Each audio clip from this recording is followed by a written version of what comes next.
2019లో జగన్మోహన్ రెడ్డి గారు ముఖ్యమంత్రి అయిన తర్వాత ఇది యుద్ధ ప్రాతిపదికన ఆయన హెలికాప్టర్ మొత్తం సర్వే చేసేసి ఇక్కడ వరద వస్తే ఈ ప్రాంత ప్రజలు ఎంత ఇబ్బందులు గురవుతున్నారని చెప్పి గమనించిన తర్వాత దీన్ని ఇమీడియట్గా యాక్షన్ ప్లాన్లోకి వచ్చేసి 126 కోట్ల రూపాయలు శాంక్షన్ చేసి యుద్ధ ప్రాతిపదికన కేవలం 1 సంవత్సరంలోపే ఈ గోడను నిర్మించడం జరిగింది. ఆ కృష్ణలంక ముంపుకు గురవుతా ఉంది. రీటైనింగ్ వాల్ కట్టాల్సిన పరిస్థితి ఉంది, కానీ కట్టల. నాకంతటి నాకే అనిపించి ఎస్టిమేట్ తయారు చేయించి వెంటనే రీటైనింగ్ వాల్కు ఫండ్స్ శాంక్షన్ చేసిన.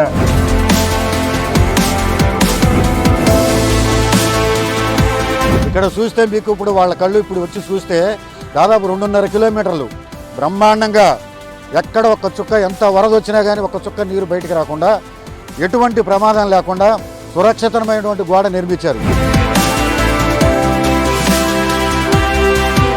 ఈ గోడ కట్టిన కాడి నుంచి బాగానే ఉంది సార్. మాకు ఇదివరకు అయితే గోడ లేనప్పుడు బాగా సామాన్లు వేసుకుని అప్పుడు స్కూళ్ళు ఇచ్చేవాళ్ళు.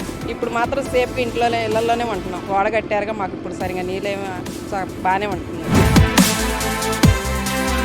గోడ కట్టిన తర్వాత 4 లక్షల క్యూసెక్కుల నీరు వరద వచ్చినా కూడా ఇప్పుడు మా ఇళ్లలోకి ఇదివరకు మునిగిపోతే నీళ్ళు వచ్చాయి. 2 లక్షల క్యూసెక్కుల నీరు వస్తేనే పునరావాస కేంద్రాలకు తరలి వెళ్ళే వాళ్ళం.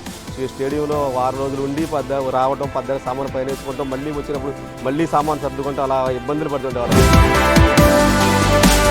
జగన్మోహన్ రెడ్డి గారి పుణ్యమాని రిటైనింగ్ వాళ్ళు పూర్తి చేసిన తర్వాత మాకు అలాంటి బాధలు ఏమీ లేవు. ప్రస్తుతానికి అంతా హ్యాపీగానే ఉన్నాం.